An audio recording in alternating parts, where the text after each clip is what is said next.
الكريم أما بعد فأعوذ بالله من الشيطان الرجيم بسم الله الرحمن الرحيم الحمد لله رب العالمين الرحمن الرحيم مالك يوم الدين إياك نعبد وإياك نستعين اهدنا الصراط المستقيم صراط الذين أنعمت عليهم غير المغضوب عليهم ولا الضالين آمين رب اشرح لي صدري ويسر لي أمري واحلل عقدة من لساني يفقهوا قولي. حضرات، آج سے ہم اللہ کا نام لے کر ام القرآن یعنی سورہ فاتحہ پر کچھ غور و فکر شروع کر رہے ہیں. اس ضمن میں سب سے پہلے تو میں یہ چاہوں گا کہ ہمارے اس مطالعہ قرآن حکیم کے منتخب نصاب میں یہ سورہ مبارکہ جس مقام پر ہے اور مضمون کا جو ربط اس میں ہے اسے آپ سمجھ لیں. یہ جو منتخب نصاب ہے اس کے کل 6 حصے ہیں. پہلے حصے میں 4 جامع اسباق ہیں جن میں سب سے پہلا کہ جو اس پورے منتخب نصاب کے لیے بھی بمنزلہ اساس ہے وہ سورۃ العصر پر مشتمل ہے، جس میں انسان کی نجات کی 4 شرطیں ہمارے سامنے آئیں.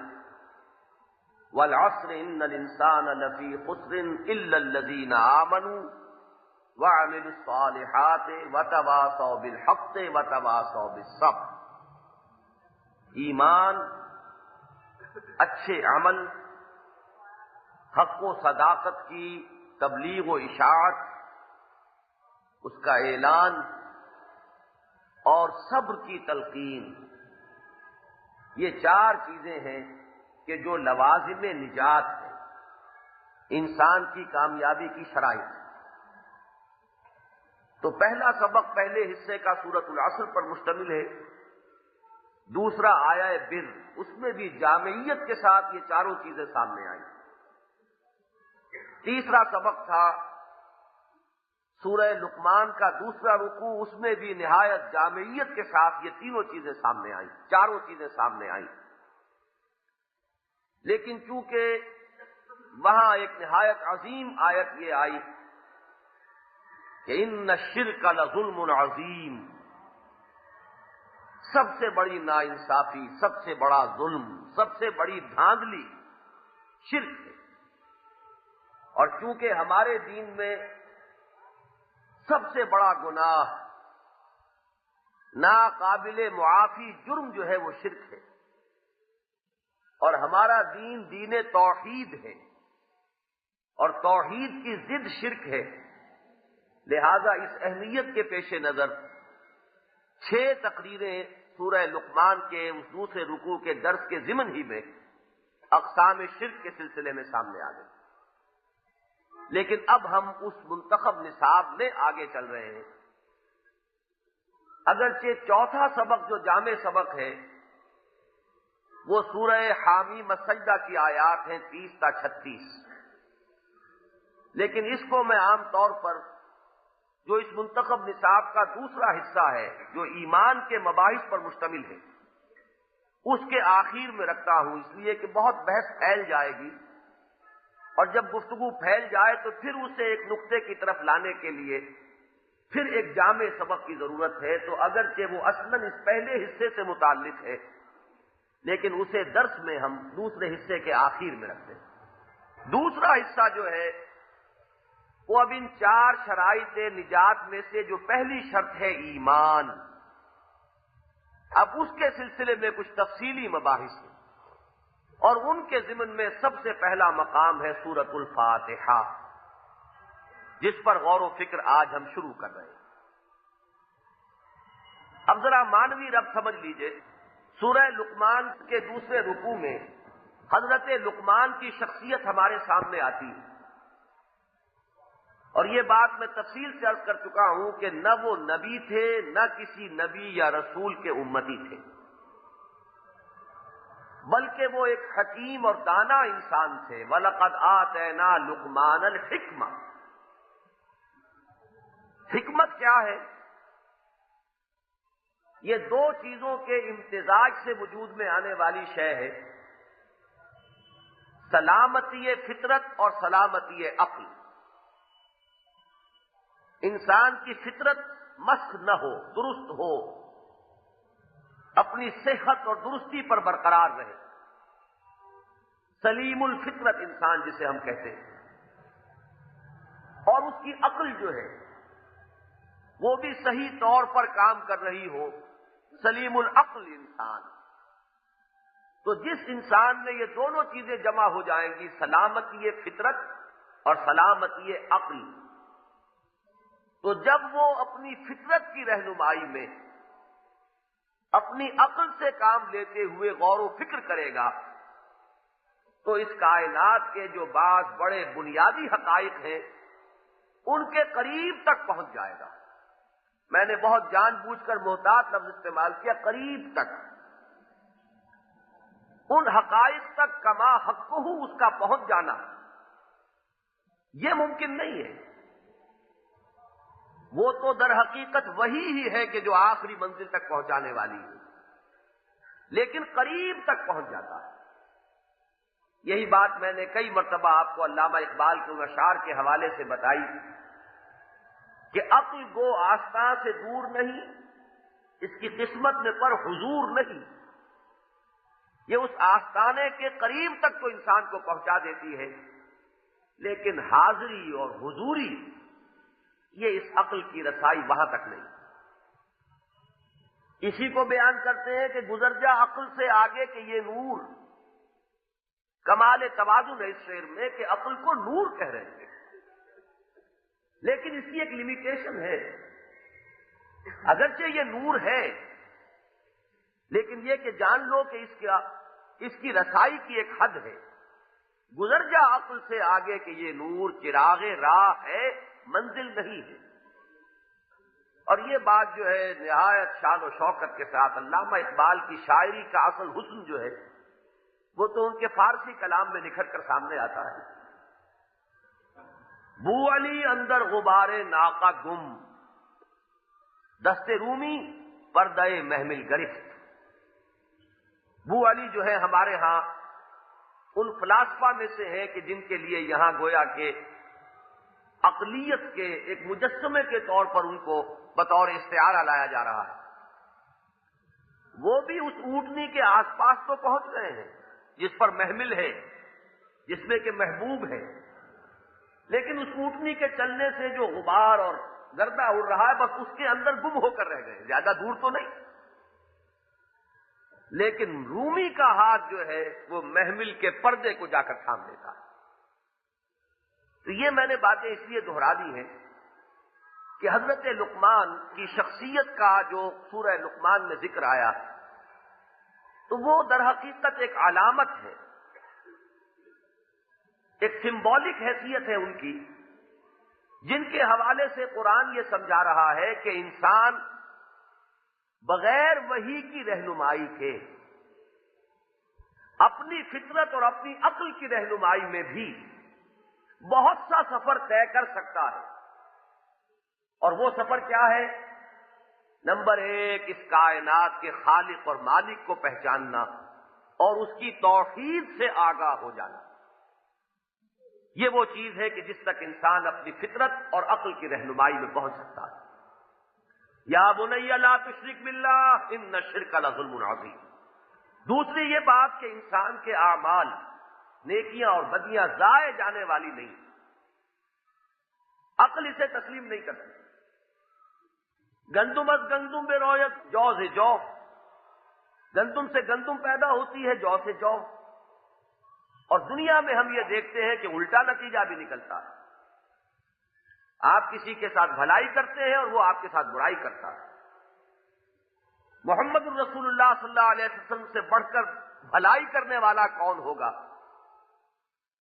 اور ان کے ساتھ جتنی برائی ہوئی ہے اس کا بھی آپ تصور کر لیجیے. صرف غیروں کے ہاتھوں نہیں، اپنوں کے ہاتھوں میں، جو بظاہر آپ کے نام کا کلمہ پڑھنے والے تھے. عبداللہ ابن ابی کون تھا؟ اور اس نے حضرت عائشہ صدیقہ رضی اللہ تعالی عنہا پر تہمت جڑی، جس کا صدمہ جس قدر ہوا ہے نبی اکرم صلی اللہ علیہ وسلم کو، وہ آپ کے بعض فرمودات سے واضح ہوتا ہے جو آپ کی زبان مبارک سے الفاظ ادا ہوئے. ایک مرتبہ شدت میں یہاں تک آپ نے فرمایا کہ کیا کوئی شخص ایسا نہیں رہا جو اس شخص کی ایذا سے مجھے بچا سکے. ذرا اندازہ کیجئے اس جملے کے اندر کس قدر درد ہے اور رنج ہے اور غم ہے، اور کس کے ہاتھوں پہنچ رہا ہے؟ وہ کہ جو بظاہر کلمہ گو ہے. تو معلوم ہوا کہ اس دنیا میں تو وہ گندم از گندم بے رویت، جو سے جو والا معاملہ شاید ہی کبھی ہوتا ہو، اور وہ بھی اس نسبت و تناسب سے نہیں ہو سکتا. لہذا ایک اور عالم درکار ہے، ایک اور زندگی ہونی چاہیے جس میں تمام اعمال کے مناسب نتیجے نکل آئیں. یہ بھی فطرت اور عقل کے مطابق معاملہ ہے، یہاں تک بھی رسائی ہو جاتی ہے. لہذا حضرت لقمان کی دوسری نصیحت کیا تھی؟ یا بنی انہا ان تک مثقال حبۃ من خردل فتکن فی صخرۃ او فی السماوات او فی الارض یأت بها اللہ ان اللہ لطیف خبیر. اے میرے بچے، اس حقیقت کو ذہن نشین کر لے، پلے باندھ لے کہ انسانی اعمال خواہ وہ نیکیاں ہوں خواہ بدیاں ہوں، پھر خواہ وہ رائی کے دانے کے ہم وزن ہوں، پھر خواہ وہ آسمانوں میں ہو یا زمین میں ہو یا کسی چٹان کے اندر ہو، اللہ ان کو لے آئے گا. اللہ لطیف ہے اور خبیر ہے. معلوم ہوا کہ ایمانیات ثلاثہ میں سے توحید اور معاد، یہاں تک تو رسائی ہو جاتی ہے. تیسری چیز جو انسان اپنی عقل اور فطرت کی روشنی میں پہچان لیتا ہے، وہ نیکی اور بدی، خیر اور شر، بھلائی اور برائی، بنیادی جو انسانی اخلاقیات ہیں، ان کے لیے وہ وحی کا محتاج نہیں ہے. فطرت انسانی جانتی ہے کہ سچ بولنا اچھا ہے، جھوٹ بولنا برا ہے. کسی وحی کی ضرورت نہیں ہے اس حقیقت کو روشن کرنے کے لیے. انسان فطرتاً آگاہ ہے اس سے کہ وعدہ کر کے پورا کرنا یہ اچھائی ہے اور وعدہ خلافی کرنا برائی ہے. یہ بات سکھانے کے لیے کسی وحی کی ضرورت نہیں. البتہ اب یہاں آگے ایک سوال آتا ہے کہ پھر رسالت کی ضرورت کیا ہے؟ یہ ہے وہ مقام کہ جس سے اس سوال کا جواب اگر سمجھ لیں گے تو سورہ فاتحہ جو اپنے مضمون کے اعتبار سے، اپنے اسلوب کے اعتبار سے، اپنے طرز استدلال کے اعتبار سے جس مقام پر ہے وہ مقام منکشف ہو جائے. اگر انسان توحید تک بھی پہنچ جاتا ہے وحی کی رہنمائی کے بغیر، اگر وہ آخرت کا اجمالی علم بھی حاصل کر سکتا ہے وحی کی رہنمائی کے بغیر، محض عقل اور فطرت کی روشنی میں، اگر وہ اخلاقی اقدار تک بھی، خیر اور شر کی جو ویلیوز ہیں ان کی پہچان بھی حاصل کر سکتا ہے بغیر وحی کی رہنمائی کے، تو اب ایک بہت بڑا کوسچن مارک اپنے ذہن کے سامنے لے آئیے، پھر رسالت اور نبوت اور وحی کی ضرورت کیا ہے؟ یہ ضرورت دو اعتبارات سے سامنے آئے. پہلی بات یہ ہے کہ ایمان کا جو خاکہ ہمیں عقل اور فطرت سے ملتا ہے، اس خاکے میں گہرائی اور گیرائی یہ وحی سے پیدا ہوتی ہے. ایک اجمالی علم ہے، ایک بلو پرنٹ ہے جو آپ نے بنا لیا ہے، اور ایک اس کے اندر تفصیلات اور یقین کی گہرائی کا پیدا ہونا ہے. یہ بغیر وحی کے ممکن نہیں ہے. اللہ کو آپ نے مان لیا اور جان لیا، لیکن اللہ کے اسماء و صفات کا علم یہ بغیر وحی کے معلوم نہیں ہوگا. یہ کہ وہ علی کل شیء قدیر ہے، یہ کہ وہ بے کل شیء علیم ہے. اسی لیے آپ نے دیکھا ایمان مجمل میں مجرد اللہ کو مان لینا ایمان نہیں ہے، جب تک کہ اس خاکے میں اسماء و صفات کا رنگ نہ بھرا جائے. آمنت باللہ کما ہوا باسمائہ وصفاتہ وقبلت جمیع احکامہ اقرار باللسان وتصدیق بالقلب. تو میں نے اس کے لیے دو الفاظ استعمال کیے کہ گہرائی اور گیرائی، اس کی وسعت اور اس کے اندر پختگی، یہ دونوں جو ہیں یہ نبوت سے، وحی سے انسان کو حاصل ہوتی. وہی بات کہ قریب قریب پہنچا دینے والی چیز وہ تو عقل اور فطرت ہے، لیکن مقام حضوری جو ہے وہ وحی کی رہنمائی کے بغیر حاصل نہیں ہوتی. جہاں تک ایمان بالآخرت کا تعلق ہے، اس میں معاملہ جو ہے وہ اور بھی زیادہ ضروری ہے اس پہلو سے کہ ایک ہے مجرد یہ بات جاننا کہ ایک اور عالم ہونا چاہیے جس میں جزا و سزا ہو. یہ انسان کے عملی رویے کو درست رکھنے کے لیے کافی نہیں ہے، جب تک کہ ایک تو اس میں چاہیے کی بجائے ہے کا رنگ پیدا نہ ہو. ایک اور عالم ہے، چاہیے کچھ اور ہے، ہونا چاہیے، اور ایک ہے کہ ہے. جب تک کہ اس پختہ یقین کے ساتھ خبر دینے والا کوئی نہ ہو. اور یہ خبر دینے والا کون ہوگا؟ پیمبر ہرچے گوید دیدہ گوید، جس کو جنت کا پیشگی مشاہدہ کرا دیا گیا، جس کو دوزخ کا پیشگی مشاہدہ کرا دیا گیا، جو اس یقین کے ساتھ گواہی دے کہ میں تمہیں خبر دے رہا ہوں کہ ہے. یہ صرف ہونا چاہیے کے درجے میں نہیں ہے.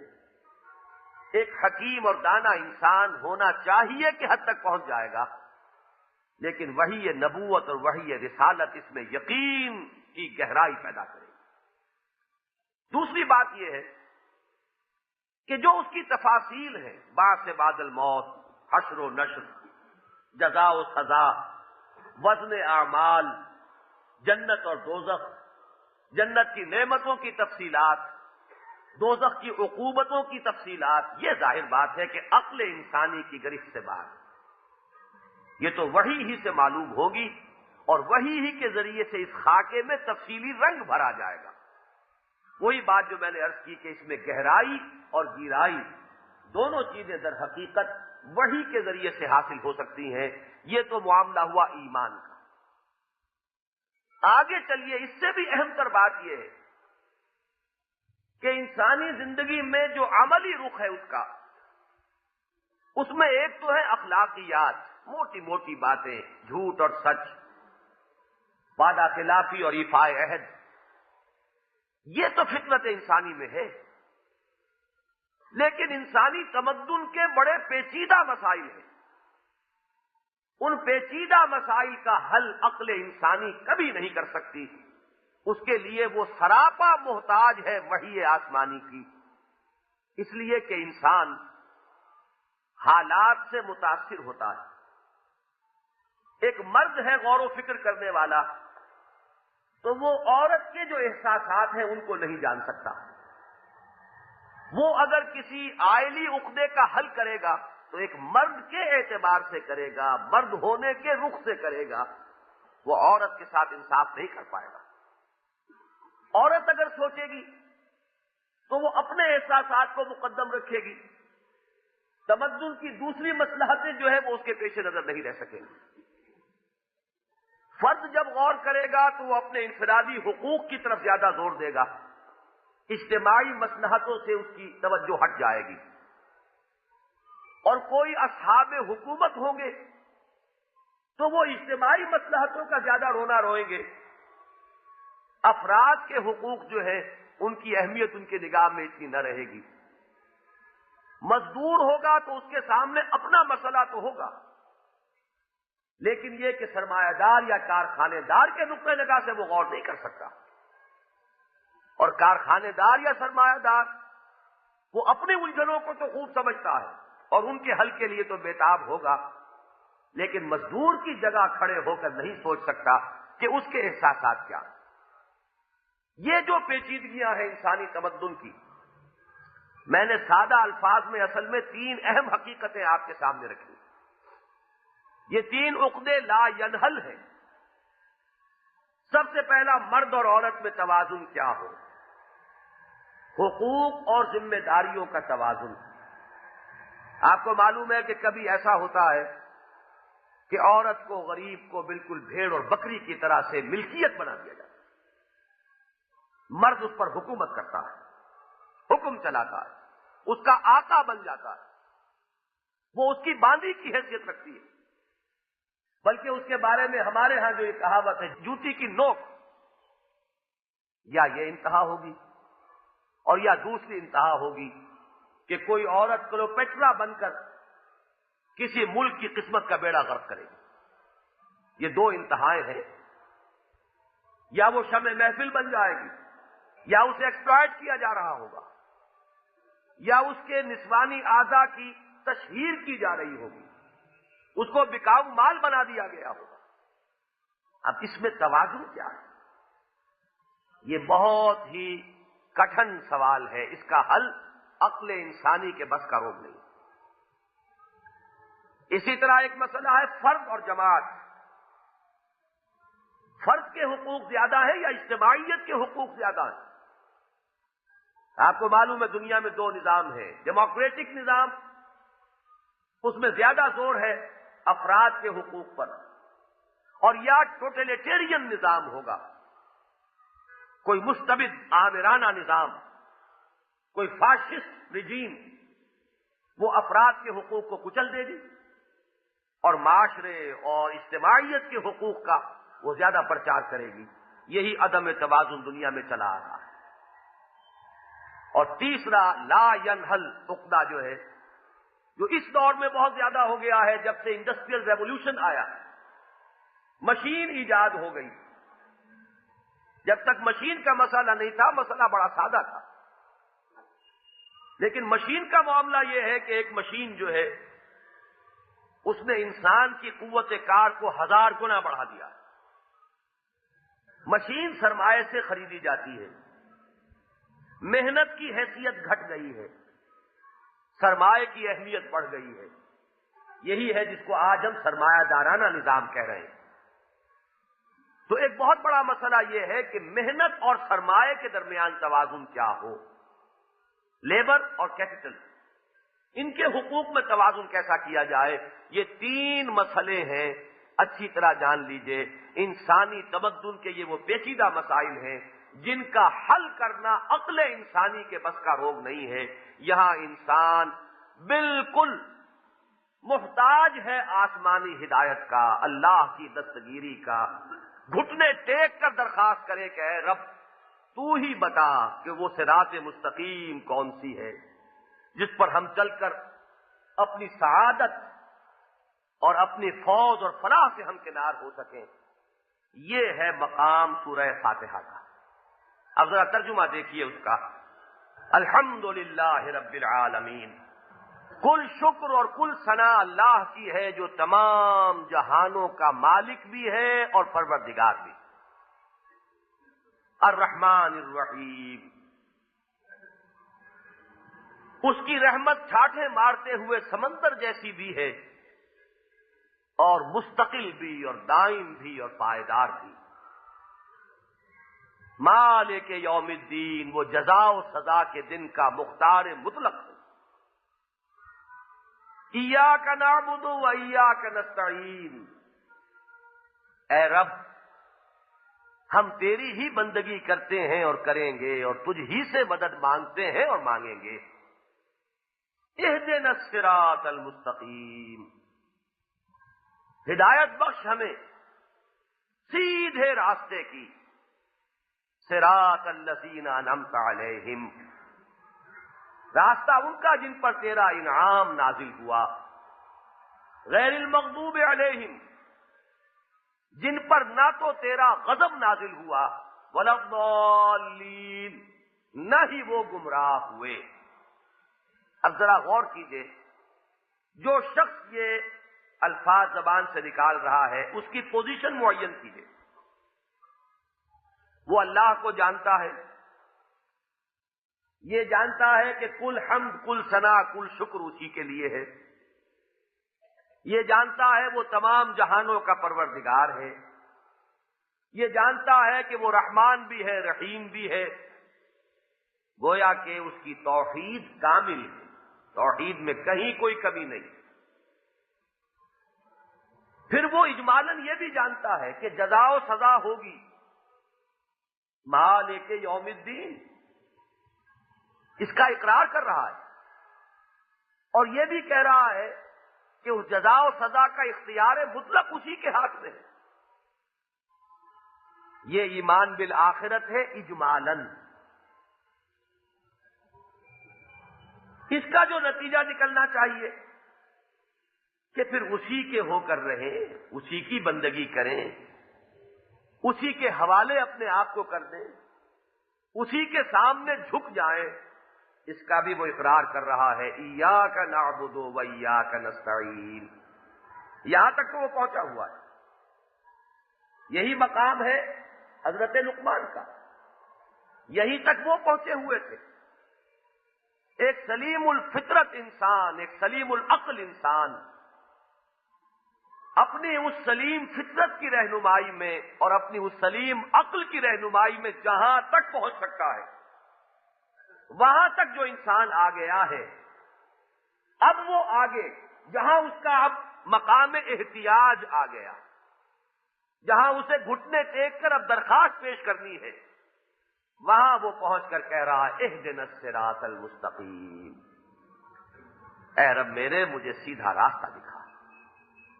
یہ زندگی کی پرپیچ راہیں جو ہیں، اس میں قدم قدم پر چوراہے ہیں، تراہے ہیں. میں کہیں غلط موڑ نہ مڑ جاؤں، میں کسی مسئلے میں کسی عدم توازن کا شکار نہ ہو جاؤں، میں کہیں کسی عمل اور رد عمل کا شکار نہ بن جاؤں. تو ہی دستگیری فرمائے گا تو یہ زندگی کی پیچیدہ راہیں، پرپیچ راہیں اور تمدن کے یہ پیچیدہ اور لا ینحل جو عقدے ہیں اور مسئلے ہیں، تو ہی دستگیری فرمائے گا تو میں اس میں سلامتی کے ساتھ گزر پاؤں گا. معلوم ہوا کہ یہ ہے وہ مقام کہ جہاں آ کر انسان محتاج ہے ہدایت خداوندی کا، اہدنا الصراط المستقیم. اور جان لیجئے کہ اسی درخواست کے جواب میں گویا کہ اللہ تعالیٰ نے وحی کا سلسلہ جاری فرمایا. فطرت انسانی کی ترجمانی یہاں کر دی گئی ہے کہ انسان اپنی عقل و فطرت کی رہنمائی میں یہاں تک پہنچ سکتا ہے، یہاں سے آگے اسے رہنمائی درکار ہے. اور اسی لیے ہم نے نبی بھیجے، اسی لیے ہم نے وحی نازل کی، اسی لیے ہم نے سلسلہ نبوت اور رسالت جاری کیا، اسی لیے ہم نے کتابیں اتاری، اسی لیے ہم نے شریعت نازل فرمائی. چنانچہ یہیں سے آگے جواب شروع ہو جائے گا. الف لام میم ذالک الکتاب لا ریب فیہ ھدی للمتقین.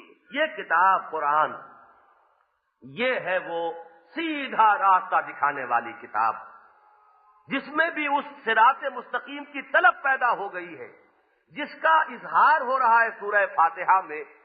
اس کا جواب ہے در حقیقت یہ پورا قرآن مجید، بالخصوص یہ سورہ بقرہ اور سورہ نساء، جس میں کہ شریعت کی تفاصیل آئی ہیں بہت ہی جامعیت کے ساتھ. تو یہ ہے ربط.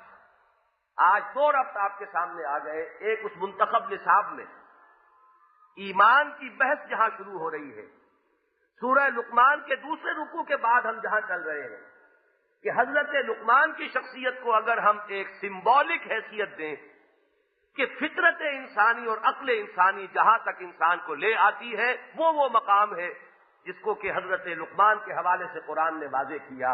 اور اس مقام پر کھڑا ہو کر مزید جو ضرورت انسان کو ہے، انسان جو اپنے رب سے طلب کرے گا، اس طلب کو الفاظ کا جامع پہنا کر اللہ تعالیٰ نے سورہ فاتحہ کی شکل میں نازل فرما دیا اور اس کو اپنی کتاب کے بالکل آغاز میں لگا کر بہت ہی حسین ربط پیدا کر دیا کہ گویا کہ اس طلب کا جواب ہے قرآن مجید. فطرت انسانی کی اس پکار کی اللہ تعالیٰ کی طرف سے جو اجابت ہوئی ہے، وہ ہے یہ کلام پاک، وہ ہے یہ صراط مستقیم، وہ ہے یہ ھدی للمتقین کہ جس کو لے کر قرآن مجید نازل ہوا ہے. اب ذرا میں یہ چاہوں گا کہ اس سورہ مبارکہ کے بارے میں چند بنیادی باتیں جان لیجیے اس ربط کو سمجھنے کے بعد. سب سے پہلے اس کے نام. ایک بات جان لیجئے کہ عربوں کا یہ مزاج ہے، ہر قوم کا ایک ذوق ہوتا ہے. انہیں جس شے سے محبت زیادہ ہوتی ہے اس کے نام زیادہ رکھتے ہیں، اس شے کے ہر وصف کے اعتبار سے اس کا ایک نام ہو جائے گا۔ گھوڑا عربوں کی بڑی قیمتی اور محبوب متاع ہے تو گھوڑے کے لیے آپ کو سینکڑوں نام مل جائیں گے۔ تلوار عربوں کی بڑی قیمتی متاع تھی، تلوار کے لیے ہزاروں لفظ مل جائیں گے۔ زیادہ کثیر نام جو ہے وہ سورہ فاتحہ کے، اس کا جو ہم نام استعمال کرتے ہیں وہ تو اس کا اس پہلو سے ہے کہ یہ قرآن مجید کی پہلی سورت ہے جس سے قرآن کا آغاز ہو رہا ہے۔ فتح یفتح کہتے ہیں کھولنے کو، اسی سے لفظ افتتاح ہوا ہے نا، آج فلاں جگہ کا افتتاح ہوا، فتح یفتح کھولنا، تو یہ سورہ فاتحہ ہے۔ دس از دی اوپننگ سورہ آف قرآن، اس سے قرآن کا افتتاح ہوتا ہے، اس اعتبار سے تو اس کا نام ہے الفاتحہ۔ باقی اس کا نام الکافیہ، کفایت کرنے والی، اس لیے کہ فلسفہ قرآن کا لب لباب اس میں موجود ہے۔ اس کا نام ہے الشافیہ، شفا دینے والی، کیونکہ قرآن مجید جو ہے وہ اپنے آپ کو شفا قرار دیتا، شفاء لما فی الصدور، جو کچھ سینوں کے اندر روگ ہے، امراض ہے، بیماریاں ہیں، ان کے لیے یہ شفا ہے۔ تو جہاں یہ قرآن کے فلسفے کا لب لباب ہے اس لیے الکافیہ، وہاں یہ قرآن کے شفا ہونے کے اعتبار سے بھی اس کا خلاصہ ہے تو الشافیہ، شفا دینے والی۔ اس کا ایک بہت اہم نام ہے ام القرآن، قرآن مجید کے لیے جڑ، اساس القرآن، قرآن مجید کے لیے بنیاد۔ تو یہ بہت سے ناموں سے ام الکتاب کا لفظ جو ہے وہ تو ایک حدیث میں بھی آیا ہے، فاتحۃ الکتاب کا لفظ بھی حدیث میں آیا، اس شخص کی کوئی نماز نہیں جس نے فاتحۃ الکتاب نہیں پڑھی۔ تو یہ اس کے بہت سے نام ہیں۔ دوسری بات یہ جانیے کہ یہ سب سے پہلی مکمل سورت ہے جو نبی اکرم صلی اللہ علیہ وسلم پر نازل ہوئی۔ اس سے پہلے متفرق آیات نازل ہوئی۔ سب سے پہلی وہی پہلی 5 آیتیں ہیں سورہ علق کی، اقرأ بسم ربک الذی خلق، خلق الانسان من علق، اقرأ وربک الاکرم الذی علم بالقلم، علم الانسان ما لم یعلم۔ اس کے بعد اگرچہ یہ چیز بالکل متفق علیہ تو نہیں ہے لیکن تقریباً اجماع جس پر ہے وہ عرض کر رہا ہوں۔ دوسری وہی پہلی 7 آیات ہے سورہ قلم یا سورہ نون، یہ ایک ہی سورت کے 2 نام ہیں، نون والقلم وما یسطرون ما انت بنعمت ربک بمجنون۔ تو دوسری وہی 7 آیات ہیں سورہ نون کی۔ تیسری وہی پھر 7 آیات ہیں سورہ مزمل کی ابتدائی آیات، قم اللیل الا قلیلا نصفہ او انقص منہ قلیلا۔ چوتھی وہی پھر 7 آیات ہیں سورہ مدثر کی، یا ایھا المدثر قم فانذر وربک فکبر۔ پانچویں وہی یہ سورہ فاتحہ ہے، یہ بھی 7 ہی آیات پر مشتمل ہے اور یہ مکمل سورت ہے۔ پہلی جو آیات ہے وہ مکمل سورت نہیں ہے، بلکہ جیسا کہ میں نے عرض کیا 4 سورتوں کی ابتدائی آیات ہیں، سورہ علق کی 5، سورہ نون کی 7، سورہ مزمل کی 7، سورہ مدثر کی 7 اور پھر یہ 7 آیات۔ اور دلچسپی کے لیے ذرا یاد رکھنے کے لیے سہولت ہو جائے گی، 5 سے شروع ہوئے تھے پھر 5 پر چلے جائیے، جو چھٹی وہی ہے وہ سورہ تبت یدا ابی لہب ہے، وہ بھی 5 آیات پر مشتمل ہے۔ لوٹ جائیے پھر 5 کے حصے پر، یہ ہے کہ جو نبی اکرم صلی اللہ علیہ وسلم پر چھٹی وحی نازل۔ تیسری بات اس سورہ مبارکہ کے بارے میں یہ جانیے کہ اس کی عظمت کو خود قرآن مجید نے ایک مقام پر نہایت نمایاں طور پر بیان کیا۔ سورہ ہجر میں فرمایا، نبی اکرم صلی اللہ علیہ وسلم سے خطاب فرماتے ہوئے، اور وہاں انداز کیا ہے کہ اے نبی، یہ جو کافروں کو، مشرکوں کو ہم نے بہت سی دولت اور سرمایہ اور دنیاوی حیثیت دی ہوئی ہے، آپ کا قلب مبارک اس سے قطعاً کوئی تاثر قبول نہ کرے، آپ کی نگاہیں ان کی طرف نہ اٹھیں۔ لا تمدن عینیک الی ما متعنا بہ ازواجا منہم، آپ کی نگاہوں میں ان کی وقت پرے کاہ کے برابر بھی نہیں ہونی چاہیے۔ آپ کو تو ہم نے وہ دولت دی ہے کہ جس کی دنیا کی کوئی دوسری نعمت جو ہے برابری کرنے کا تصور نہیں کر سکتی۔ وَلَقَدْ آتَيْنَاكَ سَبْعًا مِّنَ الْمَثَانِي وَالْقُرْآنَ الْعَظِيمِ، ہم نے تو آپ کو 7 وہ عطا فرمائی ہیں جو دہرائی جانے والیاں ہیں۔ یہ 7 آیات ہیں سورہ فاتحہ کی، اور یہ جان لیجئے کہ یہ کسی کا اجتہادی قول نہیں ہے، حضور کی حدیث ہے۔ سورہ فاتحہ کے بارے میں آپ نے فرمایا وَهِيَ سَبْعٌ مِّنَ الْمَثَانِي، یہی ہے وہ 7 آیات جن کا کہ سورہ ہجر میں ذکر ہوا۔